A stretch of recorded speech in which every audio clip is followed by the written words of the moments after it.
Olá, gente, boa tarde. Meu nome é Júlia e hoje, no dia 4 de março, nós estamos aqui na Secretaria Municipal de Educação com a Márcia Maria, que é ex-professora do nosso colégio. Eu queria perguntar, em que ano você começou a trabalhar na escola? Eu tenho 39 anos de magistério na rede estadual, estou completando agora em junho de 2026.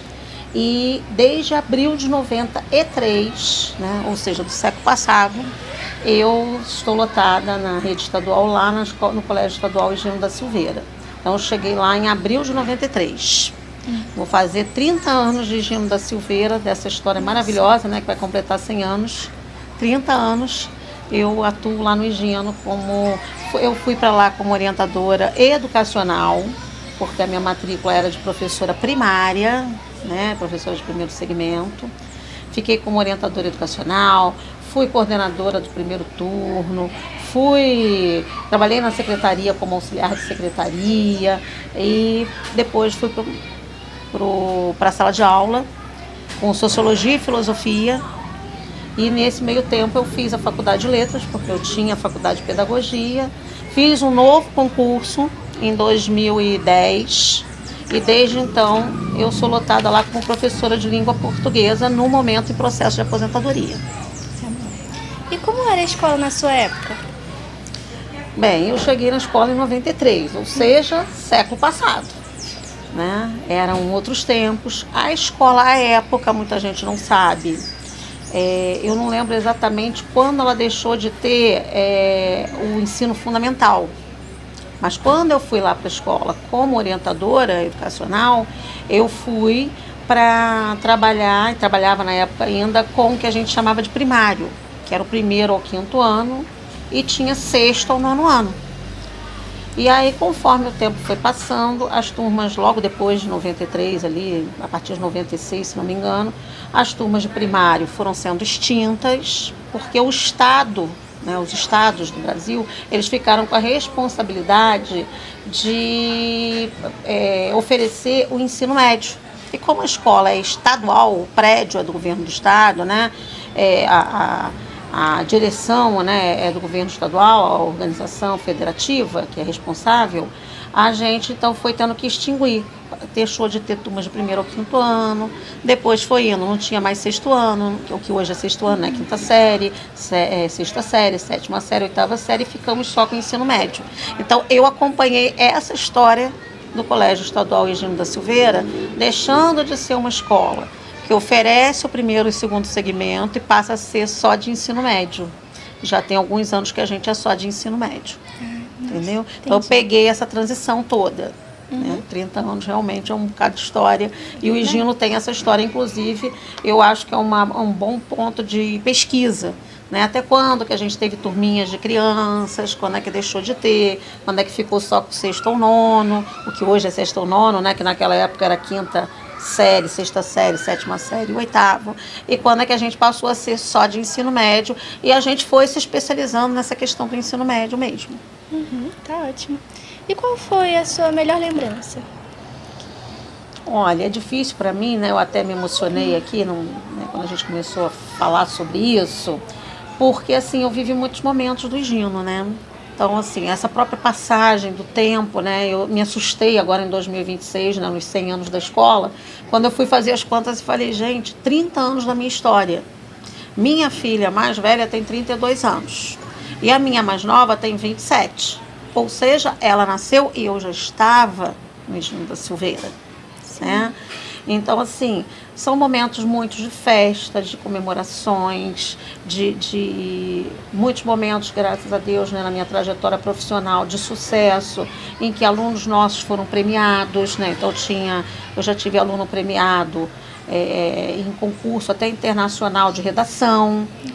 Então, assim, todos esses momentos, eles estão na minha memória, né? Muitos alunos que eu ajudei, né, a guiar num projeto que a gente comandava, eu e a professora Maria Rita, e continuo comandando, mesmo estando afastada da escola, que é o PISME, né, que é o vestibular seriado da Universidade Federal de Juiz de Fora. E aí, assim, muitas formaturas que os alunos me mandaram um convite, olha, estou formando, a senhora que, né, nos ajudou a encaminhar esse sonho. Então, assim, é muita coisa. E, para além disso, acabou que o Higino também marcou a história da minha família, né? O meu marido, ele, depois de anos, né, ele não tinha terminado os estudos, eu já estava dando aula de português no Higino da Silveira à noite, e ele fez, isso foi mais ou menos 2005, 2006, por ali, ele terminou o ensino médio lá no Higino, no turno da noite. O fato das minhas filhas, as duas, terem feito ensino médio no Higino, quer dizer, as formaturas das turmas delas e delas, eu dei aula para elas nas turmas de terceiro ano lá no Higino de manhã, então as formaturas dessas turmas, claro, marcaram mais ainda, não que as outras não tenham marcado. Então, assim, são muitos momentos, eu não consigo nem destacar um único. Tá ótimo. E houve algum professor ou funcionário que marcou a sua trajetória? E aí eu não posso esquecer das minhas colegas, né? São muitas, né? Assim, a maior parte desse tempo, principalmente de lecionando língua portuguesa, foi no turno da manhã, né? Trabalhei bastantes anos à noite, mas assim, o grosso desses 30 anos com certeza foi no turno da manhã. Então, assim, eu tenho muitas colegas que já estão aposentadas, que também eram minhas parceiras aqui na rede municipal, né? Fernanda Veríssimo, Rita, Ieda, o pessoal de matemática, por incrível que pareça, né? Português, umas centenas delas, e até algumas que chegaram, eu já estava ali meio que de saída, esqueci o nome daquela professora, que agora está até na equipe lá de Adriana. Mas assim, são muitos vínculos de amizade para além do magistério ali, né?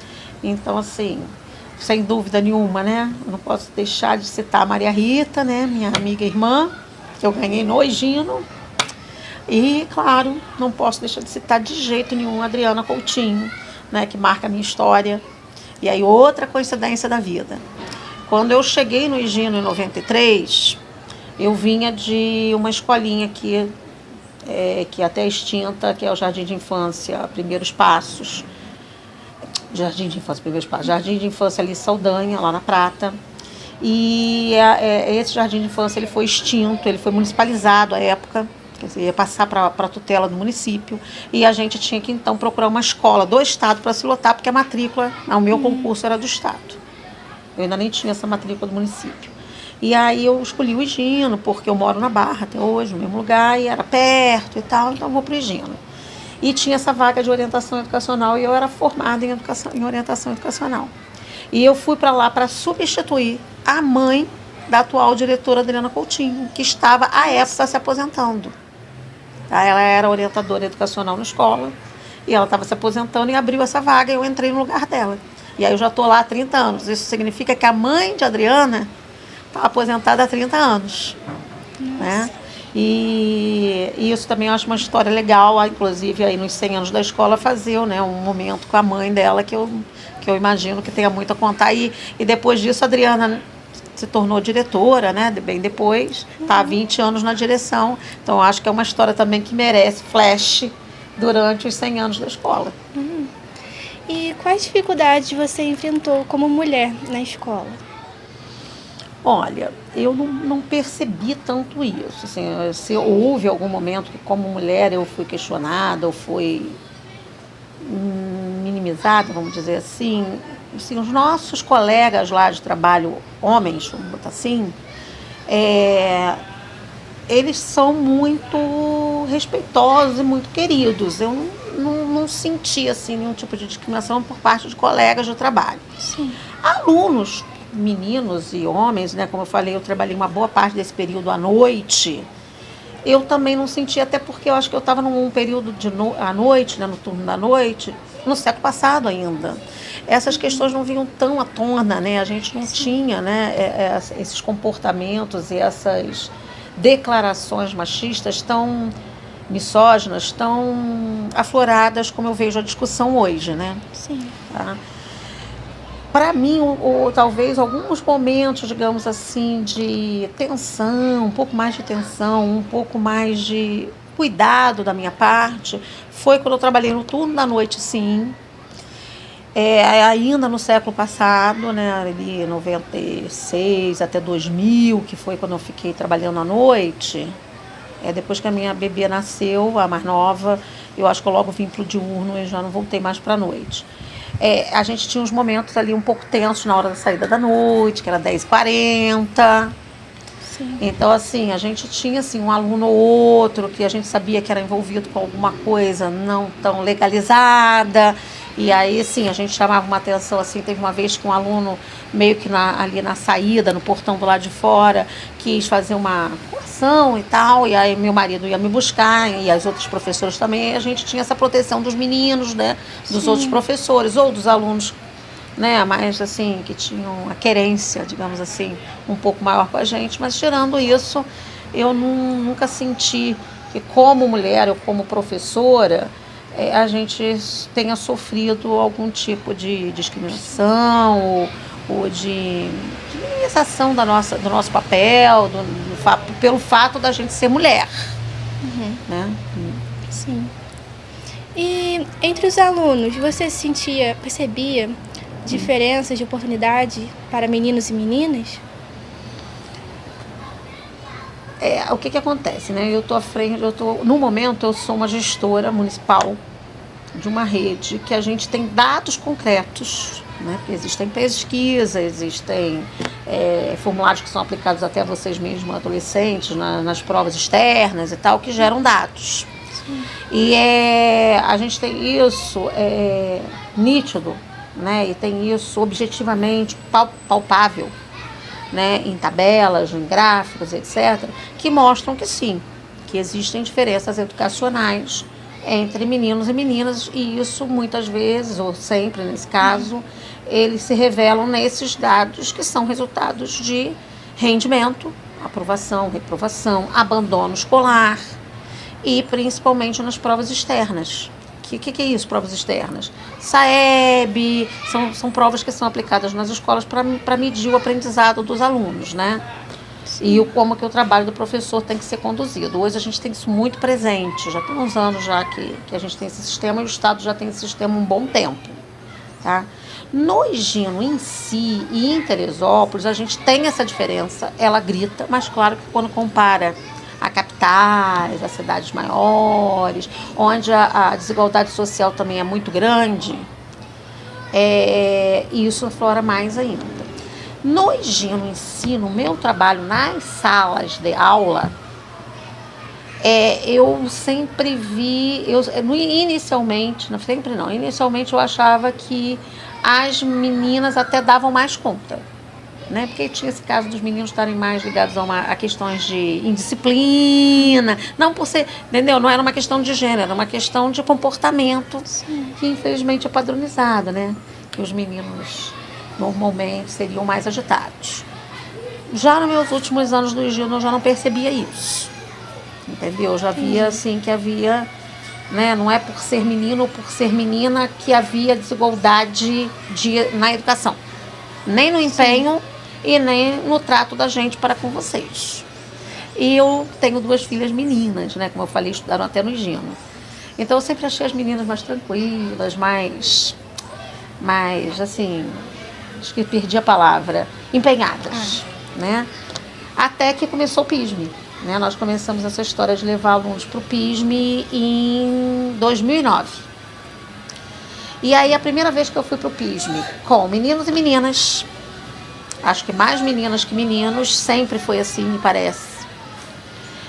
E aí se a gente toma só esse dado, a gente acha o quê? As meninas são mais empenhadas, as meninas têm um melhor resultado, as meninas estão mais ligadas na questão de estudo, né? E aí eu fui lá pro PISME levando os meninos e a gente ficava em hotel, né? A gente ficou 10 anos fazendo PISME em Juiz de Fora e se hospedando num hotel até específico. E aí, quando a gente foi pro hotel, eu falei, eu que nunca tive meninos, né, como filhos ou como sobrinhos, porque minhas sobrinhas são todas meninas, eu fui perceber como que os meninos, quando eles se empenham, aí o resultado deles é bom ou até melhor. Talvez porque eles não têm os compromissos que as meninas tenham.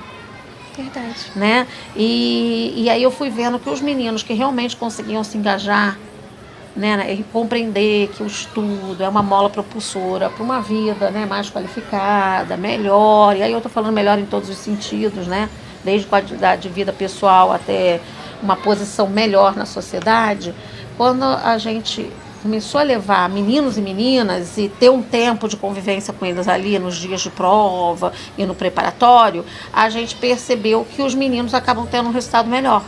Mas por quê? Porque as meninas tomam conta de irmão, arrumam casa, cuidam do idoso, mais do que os meninos. Não que não tenham meninos que façam isso, mas das meninas isso é mais cobrado.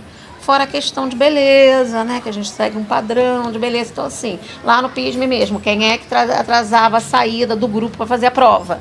As meninas. Por quê? Porque elas tinham um comprometimento maior até com essa questão. Tem que manter o padrão de beleza, tem que arrumar o cabelo. Porque a gente, mulher, é cobrada disso. Né?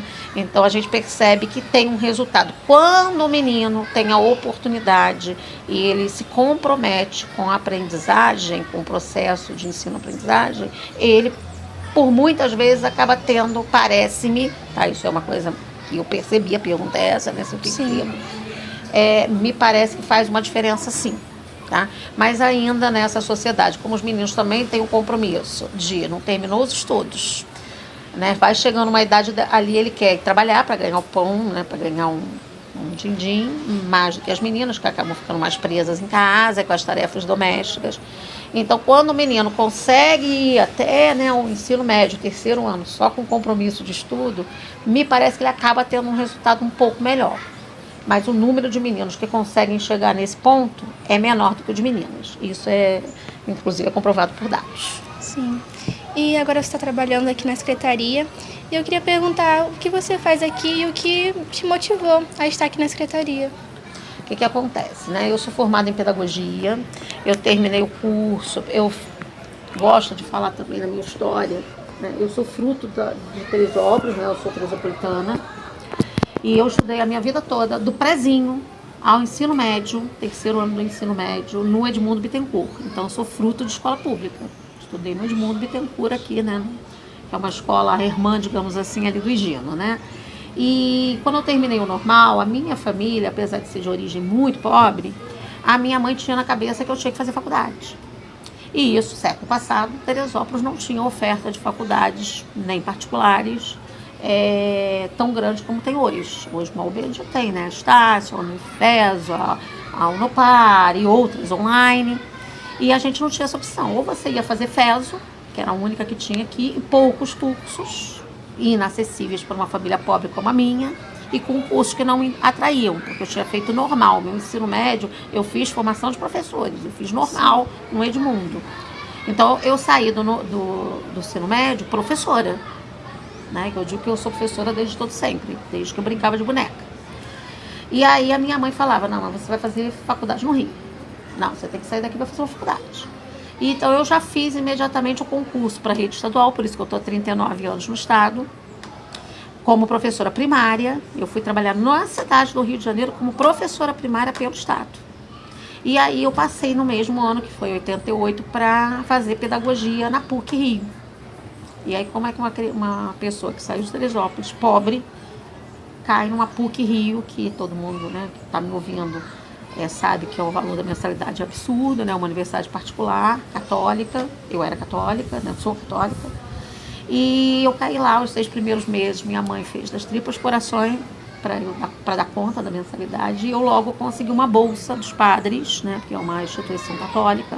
E aí eu fiz todo o meu curso com bolsa e trabalhando, dando aula. Era um salário que não cobria, obviamente, a mensalidade e tudo gasto. E aí eu fiquei no Rio ainda, mesmo depois que eu terminei a pedagogia, e depois que eu casei, que eu vim para cá. Aí eu pedi uma transferência, foi onde eu fui parar lá no Jardim de Infância ali em Saldanha, e de lá para o Higino. E nesse meio tempo eu fiz concurso para a Prefeitura Municipal aqui, e trabalhava em escola, né? Eu era orientadora pedagógica, já dei aula de língua portuguesa, agora eu tenho a minha matrícula de língua portuguesa. Então, por exemplo, em 24 eu estava, em 23, 22 eu dei aula para alguns dos que estão aqui, né? Lá, dei aula e fui ao P, lá no Ginda Bloch. E em 24 eu fui para Beatriz Silva para a sala de aula. E aí em 25 surgiu o convite de eu vir para cá, eu sou diretora do departamento pedagógico. Resumindo o que eu faço aqui, com uma equipe maravilhosa que eu tenho, de várias professoras da rede municipal, algumas que são da rede estadual, inclusive do próprio Higino, tenho 2 componentes aqui que são lá do Higino, também trabalham lá e aqui. A gente trabalha para garantir, para tentar garantir a aprendizagem efetiva, significativa de todos os nossos alunos, para que todos eles, né, os 20 mil e poucos alunos da rede, cheguem na rede estadual em condições de acompanhar o ensino médio e, se Deus quiser, né, dar continuidade em estudos com faculdade, curso técnico, ou se vão direto para o mercado de trabalho, mas que vá com leitura, escrita, interpretação, matemática. É esse o nosso trabalho aqui, né? Eu trabalho no 3º andar aqui da sede e a minha parte é a responsabilidade com o pedagógico, com a aprendizagem dos alunos. Sim, e eu acho que você saiu há pouco tempo do Higino, né? E nesse tempo houve uma conquista que você queira nos falar? O que acontece? Eu nem saí do Higino, né? Eu ainda estou ligada lá porque eu estou nesse processo de aposentadoria. Enquanto você está nesse processo movimentando papelada, você está ligado ainda à escola, né? Sim. Mas não estou em sala de aula. No passado eu já não dei aula, né, em nenhum momento diretamente em turma. Estou colaborando com o Higino, por exemplo. No momento eu estou numa parceria lá, porque eu cumpro algumas horas e vou estar nessa organização de 100 anos, né? Mas assim, conquista, eu acho que é trazer para cá muito dessa experiência, né? Porque assim, como eu falei, o nosso trabalho aqui é tentar garantir a aprendizagem dos alunos que estão nas nossas escolas. Da creche, que aqui atrás funciona uma creche, né? Estão ouvindo as crianças. Sim. Da creche ao 9º ano. Então, quando a gente pensa isso, a gente está pensando lá no ensino médio, né? Por exemplo, eu estou sempre em parceria com a Adriana, às vezes chega uma demanda aqui, porque a gente tem que manter uma parceria com o 1º ano do ensino médio, pelo menos, porque a gente é que bota o 9º ano lá, né? Então, assim, o ganho que eu vejo nesse ano que eu estou fora, né, um ano e pouquinho, é esse, é poder trazer essa experiência toda do Higino. Às vezes alguém fala alguma coisa assim da rede estadual, ou da própria escola, alguma coisa assim, e eu estava lá. Então eu falo, não, peraí que não é bem assim não.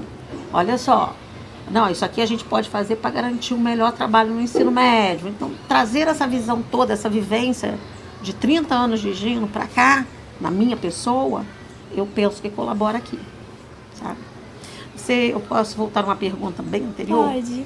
Eu não sei porque quando eu falei isso, eu lembrei de um negócio que eu comentei aqui esses dias com uma colega, que não é da rede estadual, e que foi um momento para mim, assim, emocionante do ponto de vista, assim, outro fruto de um trabalho grande que a gente fez lá no Higino bastantes anos atrás, não lembro que ano que foi, acho que foi 2015, então tem mais de 10 anos, que foi um evento patrocinado pelo governo do estado, que eu fiz uma campanha junto com a direção para a gente reduzir o consumo de água na escola. Foi uma campanha lançada pelo Estado. E o Higino, como sempre, quando entra nesses desafios, e muitos colegas nossos lá, por isso que eu não posso citar nenhum em específico, a gente abraçava e abraça as causas mesmo, a gente conseguiu bater lá a meta que o Estado tinha posto de redução de água.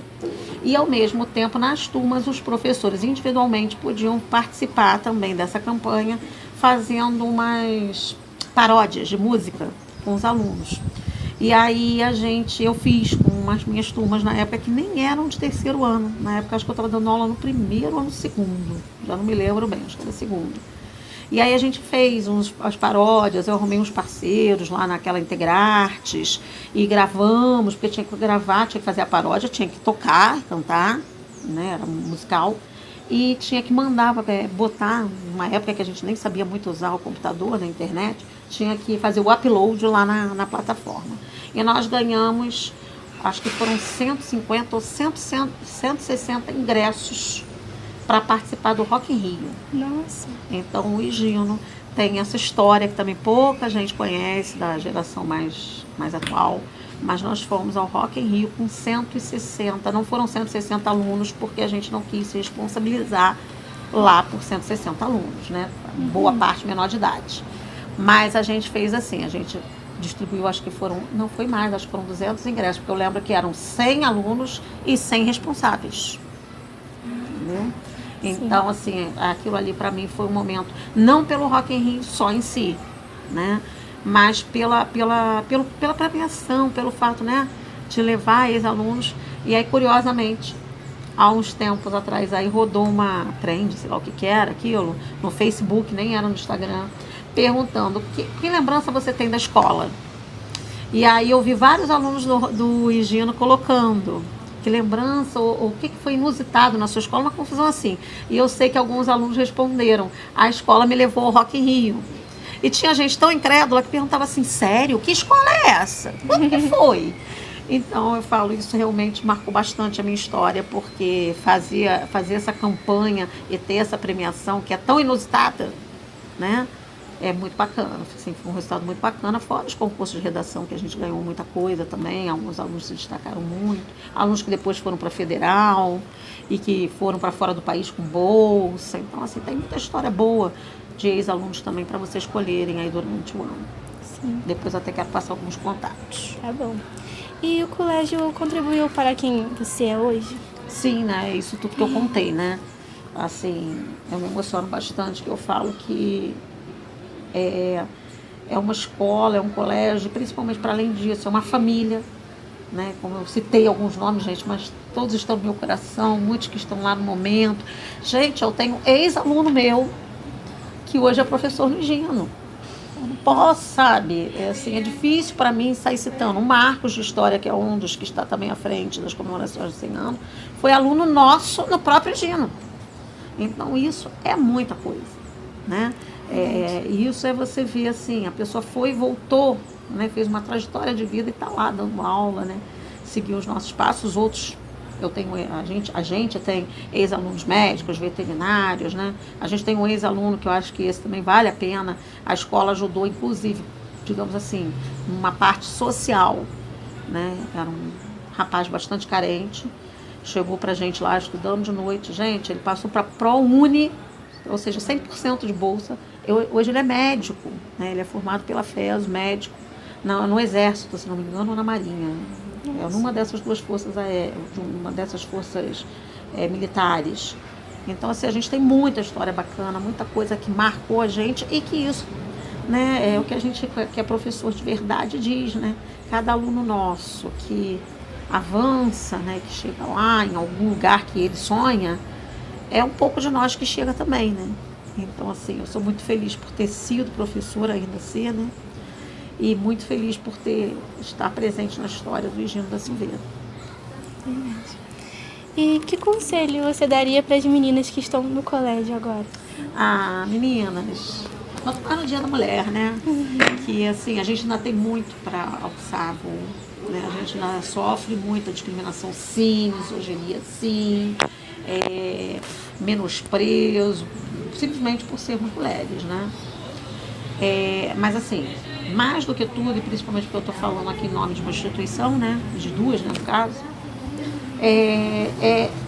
meninas, tanto quanto os meninos, se dediquem, estudem. A gente, sim, vive num país, né, em subdesenvolvimento, com desigualdades sociais imensas, mas a única chance que a gente tem de galgar, né, outros caminhos, outro futuro, é por via estudo. Ah, mas tem muita gente que estudou, que é doutor e está desempregado. Tem, mas como também tem gente que não tem estudo nenhum e está desempregado. Mas pelo menos se você tem um estudo, você tem a chance de concorrer, né, a vagas, a serviços, a empreendimentos, né, que depende de conhecimento. A gente tem que ter conhecimento. Ah, porque tem tudo na internet. Tá, tem tudo na internet, mas se você não souber usar o conhecimento que está na internet, porque já me perguntaram, até essa semana me perguntaram, mas você usa IA? Eu falei, dependendo da situação, uso. Para aprimorar um texto, uma coisa que outro dia me pediram aqui para escrever uma justificativa para uma situação. Eu fiquei meio assim, mas eu não domino esse assunto. Como é que eu faço? Perguntei para a IA. Aí ela me deu uma luz, eu fui lá e consegui me desvencilhar do problema, né? Então, assim, que as meninas, principalmente, os meninos também, mas as meninas vejam a educação realmente como uma possibilidade da gente chegar onde a gente precisa chegar, a gente se firmar.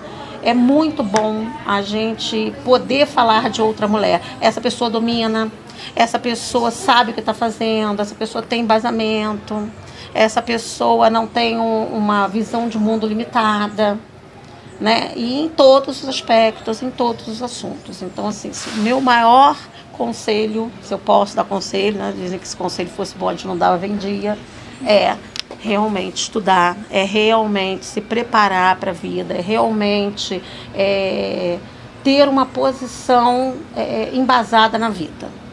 Esse seria o meu maior conselho. Gente, foi essa a nossa entrevista, espero que vocês tenham gostado. E eu queria agradecer a você, Márcia, e eu tenho certeza que você marcou da trajetória de muitas pessoas. Muito obrigada. Obrigada.